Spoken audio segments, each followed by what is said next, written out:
কিছুদিন ধরে যখনই মিষ্টি বানাতে যাচ্ছি মিষ্টিটা খারাপ হচ্ছে কী কারণে বুঝতেই পারছি না। নমস্কার বন্ধুরা, সাগর রায় ব্লগসে নতুন এক ভিডিওতে তোমাদের সবাইকে স্বাগত। আজকে সকালবেলা দেখো ঘুম থেকে উঠে পড়েছি, আর ঘুম থেকে উঠেই দেখি মোটের দিকে রান্না করছে, আর বাবা বানাচ্ছে এখানে প্যাড়া। অনেকদিন তো ছোটো প্যাড়া বানানো হয় না, সে কারণে আজকে সকালবেলায় ছোটো প্যাড়া বানাবে। আর তারপর দেখো আমরা সবাই ছোটো প্যাড়া বানিয়েও নিয়েছি, অনেকগুলোই হয়েছে, প্রায় 7-8 কিলো ছোটো প্যাড়া হবে। আর এখানে গরুর দুধটা দিয়ে গেল এইমাত্র, আর ফ্রিজে একটু দুধ আছে, সেটুকু দিয়ে অন্য কিছু বানাবো। আর এখনও দুধওয়ালা আসেনি, অনেকটা দেরি হয়ে গেলো আজকে দুধ দিতে। আর প্রায় 11টা-12টার সময় দুধওয়ালা দুধ নিয়ে এসছে, বলছিল যে আমি এই রাস্তায় আসতে গিয়ে অন্য রাস্তায় চলে গিয়েছিলাম, রাস্তা ভুলে গিয়েছিল আজকে। তারপরে দেখি দুধটা গরম হয়ে গেছে, আজকে দুখোলা কাজ হবে। আর যে দুধটুকু বাড়তি ছিল মানে গরুর দুধটুকু, সেটুকু এখানে দিয়ে দিয়েছে, একটু এখন জ্বালিয়ে রাখবে, এটুকু দিয়ে এখন আর কিছু বানাবে না। আর কালকে তো তোমাদের বলেছিলাম যে একজন 20 কিলো মিষ্টি নেবে, তারা এসে মিষ্টিটা নিয়ে গেছে, কড়াই থেকে কিছু দিয়েছি।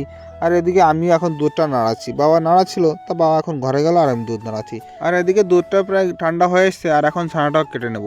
আমি ছানা কাটার কাছে আসলাম, আর এইখানে এখন সব কিছু রেডি করব। এখানে বাবার খাওয়া দাওয়া হয়ে গেছে, আর দেখো ছানাও কাটা হয়ে গেছে। কিছুদিন ধরে মন মেজাজ খুব খারাপ, কারণ মালিক বলছে ঘর খালি করে দিতে, সেই কারণে আর তোমাদের খাওয়া দাওয়ার ভিডিও দেখাতে পারিনি। তারপরে সামনে আসলাম, সামনে এসে দেখেছি এই বাচ্চাটা খেলা করছে। এখানে বলছিলাম যে দে আমি তোর গাড়ি চালাই, তাও গাড়ি নিয়ে ঘরের মধ্যে ঢুকে যাচ্ছিল। ওর বাবার এটার দোকান, ওর বাবার এখানে মানে স্টুডিওর দোকান আছে।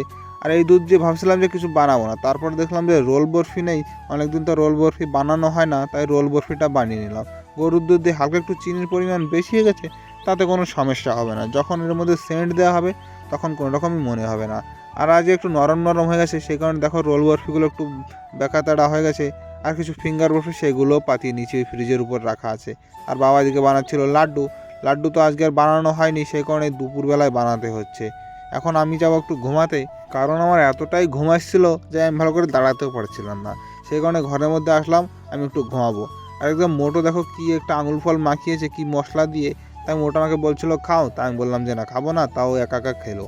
মা বাবাকে একটু বলছিল, কিন্তু মা বাবাও খায়নি, ওপরে একা একাই খেয়েছে ওই কটা। আর তারপরে আমি তো ঘুমিয়ে পড়েছিলাম, আর এদিকে ওনাদের লাড্ডু বানানো হয়ে গেছে, লাড্ডুটা ওনারা পাকিয়ে গিয়েছে। তারপরে আমি ঘুম থেকে উঠেছি, আমি ঘুম থেকে উঠে দেখতে লাড্ডু পাকানো হয়ে গেছে। এই ভিডিওটুকু মোটো করে রেখেছিল। আর ঘুম থেকে ওঠার পরেই আমি এদিকে ফিঙ্গার বরফিটাই যে কেটে দিয়েছি, তাই মোটো এখন সাজিয়ে দিচ্ছে ট্রেতে। আমি এখন যাব স্নান করতে, স্নান তো করা হলো না এখনও, প্রায় 3টে বাজতে গেল। এখন স্নান টান করে তারপরে আমি গিয়েছিলাম বাজারে, স্নান করার পরে বাজারে গিয়েছিলাম, বাজার থেকে আনলাম ময়দা, চানাচুর, আর এনেছি আধা কিলো মটর। অনেকদিন তো মটর হয় না, রাত্রিবেলা মটরশুঁটি দিয়ে কিছু একটা রান্না করে, সেখানে মটর আনতে বলেছে। আর সঙ্গে একটু ফুলকপিও নিয়ে এসেছিলাম, সেটা আর আমার খেয়াল ছিল না।